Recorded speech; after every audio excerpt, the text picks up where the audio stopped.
स्वागत है दोस्तों छत्तीसगढ़ न्यूज अपडेट में। तो आइए जानते हैं आज की प्रमुख बड़ी खबरों को फटाफट। तो वीडियो में अंत तक बने रहना दोस्तों, साथ ही साथ वीडियो को लाइक और चैनल को सब्सक्राइब नहीं किए हो तो सब्सक्राइब भी कर लेना दोस्तों, ताकि आपको रोज नए अपडेट मिलते रहे। तो पहली बड़ी खबर है, नियम तोड़ने पर चालानी कार्रवाई। आउटर में बिना हेलमेट बाइक चलाने वालों पर सख्ती, शहर में एंट्री के हर रास्ते पर जाँच। राजधानी पुलिस ने आउटर में बिना हेलमेट बाइक चलाने वालों पर योजनाबद्ध तरीके से सख्ती शुरू कर दी है। शहर में एंट्री वाले हर रास्ते पर जांच टीम बिठाकर हेलमेट नहीं पहनने वाले दुपहिया वाहन चालकों का चालान किया जा रहा है। हर वाहन चालक से 500 रुपए बतौर जुर्माना वसूला जा रहा है। शहर के आउटर में कई जगह बैनर भी लगाए गए हैं। लोगों को जागरूक करने के साथ चेतावनी भी दी जा रही है कि हेलमेट नहीं पहनने पर जुर्माना वसूला जाएगा। शुक्रवार और शनिवार को 260 दुपहिया चालकों पर कार्रवाई की गई। इसके साथ ही उन्हें चेतावनी दी गई है कि अब दोबारा बिना हेलमेट पहने दुपहिया चलाते मिले तो उनसे दोगुना जुर्माना वसूला जाएगा। इसके साथ ड्राइविंग लाइसेंस भी निलंबित करने की कार्रवाई की जाएगी। इसके साथ ही पुलिस ने सर्विस रोड में खड़े 12 ट्रक ड्राइवरों पर केस दर्ज किया गया है, क्योंकि सर्विस रोड को नो पार्किंग जोन घोषित किया गया है। इसके बाद भी लोग नो पार्किंग पर गाड़ी पार्क कर रहे हैं। पुलिस के अनुसार अभी शहर के आउटर में अभियान चलाया जा रहा है। हेलमेट के साथ कार में सीट बेल्ट लगाकर नहीं चलने वालों के खिलाफ भी पर कार्रवाई की जा रही है। शहर के भीतर अब अभियान शुरू किया जाएगा। साथ ही अगली बड़ी खबर सामने आई है, चोरों का गजब जुगाड़। हर रोज लाखों का डीजल पार करते थे शातिर, तरीका जानकर पकड़ लेंगे माथा। कोरबा जिले में चोरी का अनोखा मामला सामने आया है, जहां चोरों ने चोरी करने और पकड़ाने से बचने के लिए गजब का तरीका तो ढूंढा, लेकिन बच न सके। रोज लाखों रुपए का डीजल चोरी करने वाले चोर चोरी करते हुए रंगे हाथ धरा गए हैं। बता दें कि SCCL के डंपर से हर रोज लाखों रुपए का डीजल चोरी होता था। चोर गाड़ी में पीली बत्ती लगाकर खदान में चोरी करते हुए रंगे हाथ पकड़े गए हैं, जिसका वीडियो भी सामने आया है। चोरी के 1500 लीटर डीजल टैंकर के साथ एक आरोपी गिरफ्तार हुआ है। जानकारी के अनुसार शातिर चोर डीजल चोरी कर खदान के भीतर ही डीजल को ट्रकों में खपाते थे। पुलिस ने SP के निर्देश पर इन चोरों पर शिकंजा लगाते हुए गिरफ्तार किया है। इसी के साथ ही अगली बड़ी खबर सामने आई है, प्रधानमंत्री मोदी 20 फरवरी को करेंगे कवर्धा केंद्रीय विद्यालय का वर्चुअल लोकार्पण। कलेक्टर महोबे ने तैयारियों का किया निरीक्षण। कवर्धा प्रधानमंत्री नरेंद्र मोदी आगामी 20 फरवरी को छत्तीसगढ़ के कबीरधाम जिले के महाराजपुर स्थित नवीन केंद्रीय विद्यालय भवन का वर्चुअल लोकार्पण करेंगे। इस लोकार्पण समारोह में छत्तीसगढ़ के उप मुख्यमंत्री एवं गृह मंत्री विजय शर्मा, सांसद संतोष पांडेय को विशेष रूप से आमंत्रित किया गया है। केंद्रीय विद्यालय भवन एवं कर्मचारी आवासीय भवन सहित अन्य निर्माण कार्यों की लागत 20.56 करोड़ रुपए बताई गई है। कलेक्टर जन्मेजय महोबे ने केंद्रीय विद्यालय भवन के लोकार्पण की तैयारियों का जायजा लिया। कलेक्टर महोबे और जिला पंचायत CEO संदीप अग्रवाल ने नवीन केंद्रीय विद्यालय भवन का निरीक्षण किया। उन्होंने बताया कि राज्य के गृह मंत्री और उप मुख्यमंत्री विजय शर्मा और सांसद संतोष पांडेय के अथक प्रयासों से कबीरधाम जिले को केंद्रीय विद्यालय का एक नया संयुक्त परिसर का निर्माण कार्य पूरा हो पाया है। प्राचार्य सुशील कुमार ने बताया कि केंद्रीय विद्यालय भवन निर्माण कार्यों की आधारशिला वर्ष 2017 में रखी गई थी। वर्तमान में केंद्रीय विद्यालय कक्षा 11वीं तक संचालित है, जिसमें 486 विद्यार्थी अध्ययनरत है। इन अध्ययनरत विद्यार्थियों में 248 छात्र और 238 छात्राएं शामिल हैं। नवीन केंद्रीय विद्यालय भवन में सभी कक्षाएं उच्च स्तरीय तरीके से बनाई गई है। परिसर में खेल, संगीत सहित सांस्कृतिक कार्यक्रमों के लिए पर्याप्त जगह तैयार किए गए हैं। केंद्रीय विद्यालय वर्तमान में आउटडोर स्टेडियम परिसर में संचालित हो रही है। साथ ही अगली बड़ी खबर सामने आई है, कोरियर बॉय गिरफ्तार। 4 करोड़ के जेवर बस से लेकर जा रहा था मुंबई, बस स्टैंड में पकड़ाया। छत्तीसगढ़ की राजधानी रायपुर के न्यू बस स्टैंड पर सोने के जेवर के साथ पुलिस ने एक कोरियर बॉय को गिरफ्तार किया है। पुलिस ने जांच के दौरान दोनों बैग में करीब 7 किलो सोने के जेवरों के साथ युवक को पकड़ा है। मिली जानकारी के अनुसार युवक बस के जरिए सोने के जेवर रायपुर से मुंबई ले जाकर जा रहा था, तभी पुलिस ने उसे गिरफ्तार कर लिया। वहीं जब्त सोने की कीमत करीब 4 करोड़ रुपए से अधिक बताई जा रही है। छत्तीसगढ़ GST विभाग के अधिकारी भी मौके पर मौजूद है। Police courier boy Bherulal Gurjar से पूछताछ कर रही है। टिकरापारा थाना पुलिस ने कार्रवाई की है। 2 महीने पूर्व राजधानी रायपुर में राजस्व खुफिया निदेशालय DRI ने स्वामी विवेकानंद एयरपोर्ट में 1.25 करोड़ रुपए का 2 किलो सोना पकड़ा है। इसे इंडिगो एयरलाइंस की सुबह 9:50 पर लखनऊ से आने वाली फ्लाइट में लाने की सूचना DRI को मिली थी। एक युवक लखनऊ की फ्लाइट से रायपुर विमानतल पर उतरा। इसी दौरान CISF के जवानों ने उसके बैग की तलाशी ली तो 2 किलो सोना मिला। इसकी जानकारी DRI को दी गई। अफसर मौके पर पहुंचे और युवक से पूछताछ शुरू कर दी। DRI ने अब तक इस बात का राजफाश नहीं किया है कि सोना कहां से तस्करी कर रायपुर लाया गया था। बने रहिए दोस्तों, साथ ही अगली बड़ी खबर सामने आई है। पत्नी से दुष्कर्म होता देख खौल उठा उसका खून, लकड़ी उठाई और दम टूटते तक दुष्कर्मी को पीटता रहा।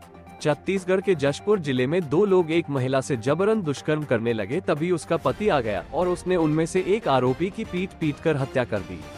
दोनों आरोपियों ने मिलकर एक साथ सामूहिक दुष्कर्म किया था। दोनों मामले में पुलिस ने मामला दर्ज कर दुष्कर्म और हत्या के आरोपी को जेल भेज दिया है। पीड़िता ने अपनी शिकायत में पुलिस को बताया कि जब वो और उसका पति दोनों साथ साथ पैदल आ रहे थे, उसी दौरान मेरे पति ने मुझे आगे जाने को कहा और फ्रेश होने के लिए पास के एक तालाब में चले गए। वो अपने घर की ओर जा रही थी, उसी दौरान 2 लोग आए और उन्होंने मुझे जबरन खींचकर मेरे साथ सामूहिक दुष्कर्म किया। जब दूसरा आरोपी दुष्कर्म की घटना को अंजाम दे रहा था, तभी उसका पति आ गया और पास में ही पड़ी एक लकड़ी से पीट कर उसे मौत के घाट उतार दिया। हत्या के बाद जशपुर पुलिस ने दुष्कर्म के दोनों आरोपी दिलीप बड़ा और रामलाल के खिलाफ मामला दर्ज कर लिया है। वहीं दुष्कर्म के आरोपी दिलीप बड़ा को गिरफ्तार कर न्यायिक अभिरक्षा में जेल भेज दिया है। वहीं हत्या के मामले में दुष्कर्म पीड़िता के पति को न्यायिक अभिरक्षा में जेल भेज दिया गया है। बातचीत के दौरान जशपुर SP ने बताया कि सिटी कोतवाली थाना में एक पीड़िता ने दुष्कर्म का मामला पंजीबद्ध कराया था, जिस पर पीड़िता ने पुलिस को बताया कि मेरा पति घर से पास के ही गांव गया हुआ था। काफी देर हो जाने के बाद भी जब घर नहीं लौटा तो अपने पति को पास के ही गांव में ढूंढने निकली थी और तभी यह घटना घटी। साथ ही अगली बड़ी खबर सामने आई है। 2 लाख का बकरा बिक गया 27,000 में। चोर पकड़े गए पर शेरू जिंदा नहीं मिला, काटकर महज 27,000 में बेच डाला। छत्तीसगढ़ के अंबिकापुर जिले में बीजेपी नेता सुरेश कुमार गुप्ता के घर से चोरी हुए बकरे के आरोपी पकड़े गए हैं। लेकिन अफसोस की बात तो ये है कि बेचारा बकरा मारा गया। आरोपी उसे चोरी कर दुर्ग ले गए और काटकर 27,000 में बेच दिया। फिलहाल पुलिस ने दोनों चोरों को गिरफ्तार कर लिया है। वहीं बकरे की कीमत 2 लाख रुपए से ज्यादा की थी। बकरे को चोरी करने के लिए चोर भी बाकायदा लग्जरी कार में सवार होकर आए थे। जिस बकरे को चोर चोरी कर ले गए वो आम बकरा नहीं था, बल्कि 120 किलो का बकरा था। वहीं बकरा चोरी होने के बाद पीड़ित परिवार काफी मायूस था और उनका कहना है कि वे उसे परिवार के सदस्य की तरह रखते थे। वहीं चोरी की ये वारदात घर पर लगे CCTV कैमरे में कैद हो गई है। अब जब नेताजी के घर का बकरा गायब हुआ तो मामला पुलिस के पास पहुंचा और तत्काल आला अधिकारी मौके पर पहुंच गए। बकरे की खोजबीन शुरू हो गई। वहीं इस पूरे मामले पर ASP ने कहा कि आरोपियों की पहचान हो गई है और जल्द ही उनकी गिरफ्तारी की जाएगी। दरअसल इस बकरे को बीजेपी नेता सुरेश कुमार गुप्ता करीब 6 सालों से पालकर अपने घर पर रखे थे। 8 फरवरी की सुबह लगभग 7:30 बजे हुंडई की वना कार क्रमांक CG07 CP1177 में सवार होकर कुछ युवक आए और उसे चोरी कर ले गए।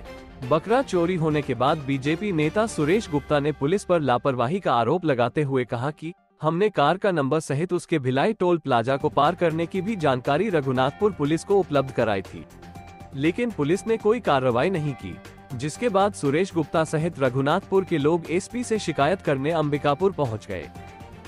लोगों ने बताया कि सुरेश गुप्ता को बकरे शेरू से लगाव ऐसा था कि वो कभी उसे बांधकर नहीं रखते थे। वो बकरा उनके निर्देश को भी समझता था। उसका वजन 120 किलो का था और उसे खरीदने के लिए 2 लाख रुपए तक का ऑफर लोग दे रहे थे, लेकिन वे उसे परिवार का सदस्य बताकर बेचने से इनकार कर देते थे। इसी के साथ ही अगली बड़ी खबर सामने आई है। कांग्रेस का प्रदर्शन 19 फरवरी को होगा प्रदेश व्यापी विरोध। बैज बोले बिना वैध कारण के किया खातों को फ्रिज। छत्तीसगढ़ में कांग्रेस 19 फरवरी को मोदी सरकार खिलाफ प्रदेश व्यापी विरोध प्रदर्शन करने का ऐलान किया है। केंद्र की ओर से कांग्रेस के बैंक खातों को फ्रीज करने को लेकर PCC चीफ दीपक बैज ने निर्देश जारी किया है। उन्होंने कहा कि मोदी सरकार विपक्षी दलों की लोकतांत्रिक गतिविधियों और सांगठनिक गतिविधियों पर तानाशाही पूर्वक रोक लगाना चाहती है, इसलिए बिना किसी वैध कारण के भारतीय राष्ट्रीय कांग्रेस और भारतीय युवा कांग्रेस के बैंक खातों को फ्रीज करके एक अभूतपूर्व और क्रूर कदम उठाया है। ये कदम लोकसभा चुनावों से ठीक पहले उठाया गया है, जिससे हमारी लोकतांत्रिक प्रक्रियाओं की अखंडता पर गंभीर सवाल खड़े हो गए हैं। कांग्रेस के खातों को फ्रीज करना, जिसमें क्राउड फंडिंग अभियान से जुड़े खाते भी शामिल है, न केवल भारतीय राष्ट्रीय कांग्रेस की वित्तीय स्थिरता पर हमला है, बल्कि हमारे लोकतांत्रिक मूल्यों पर भी एक जबरदस्त हमला है। कांग्रेस पार्टी अलोकतांत्रिक कदम के खिलाफ अपनी आवाज बुलंद करते हुए अखिल भारतीय कांग्रेस कमेटी के निर्देशानुसार प्रदेश के समस्त जिला, शहर कांग्रेस कमेटियां 19 फरवरी को सुबह 11 बजे से जिला मुख्यालयों के आयकर कार्यालयों के सामने बड़े पैमाने पर विरोध प्रदर्शन आयोजित किया जाएगा।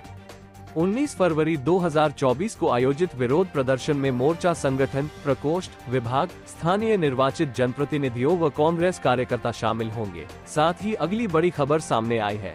जैन मुनि आचार्य विद्यासागर महाराज ने ली समाधि, डोंगरगढ़ के चंद्रगिरी में अंतिम संस्कार, छत्तीसगढ़ एमपी में आधे दिन का राजकीय शोक। दिगंबर मुनि परंपरा के आचार्य श्री विद्यासागर जी महाराज ने शनिवार 17 फरवरी देर रात 2:35 पर अपना शरीर त्याग दिया। उन्होंने छत्तीसगढ़ के डोंगरगढ़ स्थित चंद्रगिरी तीर्थ में आचार्य पद का त्याग करने के साथ 3 दिन का उपवास और मौन धारण कर लिया था। उनके शरीर त्यागने की खबर मिलने के बाद जैन समाज के लोग डोंगरगढ़ में बड़ी संख्या में पहुंचे। पूजन के बाद उनका अंतिम संस्कार किया गया। वहीं मध्य प्रदेश में सरकार के सभी सांस्कृतिक कार्यक्रम रद्द कर दिए गए। इसके अलावा मध्य प्रदेश और छत्तीसगढ़ में आधे दिन का राजकीय शोक घोषित किया गया। पीएम मोदी ने आचार्य विद्यासागर को नमन किया, श्रद्धांजलि दी। कहा, मैं शोक में हूँ, मेरे लिए ये व्यक्तिगत क्षति है। प्रधानमंत्री नरेंद्र मोदी विधानसभा चुनाव के दौरान 5 नवंबर को डोंगरगढ़ भी पहुंचे थे। इस दौरान उन्होंने आचार्य विद्यासागर जी महाराज से चंद्रगिरी पर्वत में मुलाकात की। प्रधानमंत्री ने उनसे आशीर्वाद लिया और चर्चा की थी। आचार्य विद्यासागर महाराज का जन्म 10 अक्टूबर 1946 को शरद पूर्णिमा को कर्नाटक के बेलगाम जिले के सदलगा ग्राम में हुआ था। दिगंबर मुनि परंपरा के आचार्य श्री विद्यासागर जी महाराज देश के ऐसे अकेले आचार्य थे जिन्होंने 505 मुनियों को दीक्षा दी। आचार्य श्री कुतुसागर महाराज का नाम दूसरे नंबर पर आता है। उन्होंने अब तक 325 मुनियों को दीक्षा दी है। दमोह के कुंडलपुर में चल रहे महोत्सव में आचार्य श्री अब एक साथ 500 से ज्यादा दीक्षा देने जा रहे हैं। वर्तमान में आचार्य श्री का सत्संग देश का सबसे बड़ा सत्संग है, जिसमें 300 से ज्यादा मुनि श्री और आर्यिका है। साथ ही अगली बड़ी खबर सामने आई है। अग्निवीर थल सेना भर्ती 2024। धमतरी के युवा 23 मार्च तक कर सकते हैं ऑनलाइन आवेदन। डिटेल में पढ़िए जानकारी। भारतीय सैन्य बलों में अग्निवीर थल सेना के लिए ऑनलाइन आवेदन 23 मार्च तक आमंत्रित किए गए हैं। यही भर्ती अग्निवीर सामान्य duty, technical clerk, stove keeper, tradesman 10वीं पास, ट्रेड्समैन 8वीं पास, अग्निवीर सामान्य ड्यूटी महिला पदों पर की जाएगी। शैक्षणिक योग्यता न्यूनतम 8वीं से 12वीं तक है। आयु 30 अक्टूबर 2024 को 17 वर्ष 6 माह से 21 वर्ष तक होनी चाहिए। आवेदक भारतीय सेना के वेबसाइट www.joinindianarmy.nic.in में आवेदन कर सकते हैं। भारतीय सैन्य बलों में अग्निवीर थल सेना के लिए ऑनलाइन आवेदन से संबंधित अधिक जानकारी के लिए जिला रोजगार और स्वरोजगार मार्गदर्शन केंद्र धमतरी, फोन नंबर 077222300019 से संपर्क कर सकते हैं। इसी के साथ ही अगली बड़ी खबर सामने आई है। बहू की तरफदारी की तो पिता को मार डाला। कोंडागांव में पति पत्नी के झगड़े में बेटे को समझा रहे थे, कुल्हाड़ी से काट डाला। छत्तीसगढ़ के कोंडागांव में एक युवक ने अपने पिता की कुल्हाड़ी से वार कर हत्या कर दी। पति पत्नी की झगड़े के बीच पिता अपनी बहू का पक्ष ले रहा था। इससे गुस्साए बेटे ने अपने पिता की जान ले ली। पुलिस ने आरोपी बेटे को रविवार को गिरफ्तार कर लिया है। मामला केशकाल थाना क्षेत्र का है। जानकारी के मुताबिक ग्राम रावबेड़ा निवासी बज्जू परचाती के बेटे मानकू ने उसके सिर पर कुल्हाड़ी से कई वार किए। इसके बाद भाग निकला। परिजनों ने गंभीर हालत में बज्जू को कांकेर के जिला अस्पताल में भर्ती कराया, जहां उपचार के दौरान उसने दम तोड़ दिया। मानकू इकलौता बेटा है। बज्जू परचाती की मौत होने पर अस्पताल प्रबंधन की ओर से इसकी सूचना पुलिस को दी गई। पुलिस गांव पहुंची तो आरोपी भाग चुका था। पुलिस उसे तलाश कर रही थी। वो गांव छोड़कर भागने की फिराक में था, लेकिन उससे पहले ही पुलिस ने उसे रविवार को गिरफ्तार कर लिया। पुलिस पूछताछ में आरोपी मानकू ने बताया कि 16 फरवरी की रात उसका पत्नी असमोतीन बाई के साथ झगड़ा हो रहा था। इसी दौरान उसके पिता बज्जू भी पहुंच गए। वो बहू की तरफदारी करते हुए उसे ही समझाने लगे। उसे यह बात बुरी लगी और गुस्से में कुल्हाड़ी से पिता पर हमला कर दिया। केशकाल थाना प्रभारी सौरभ उपाध्याय ने बताया कि पोस्टमार्टम के बाद शव को परिजनों को सौंप दिया गया है। वहीं वारदात में इस्तेमाल कुल्हाड़ी भी बरामद कर ली गई है। आरोपी को कोर्ट में पेश किया गया, जहां से उसे जेल भेज दिया गया है। इस पूरी कार्रवाई में थाना प्रभारी सौरभ उपाध्याय, उप निरीक्षक शोभित राम साहू, सुनी कंवल शौरी, सुनी हेमंत देवांगन और थाना स्टाफ की अहम भूमिका रही।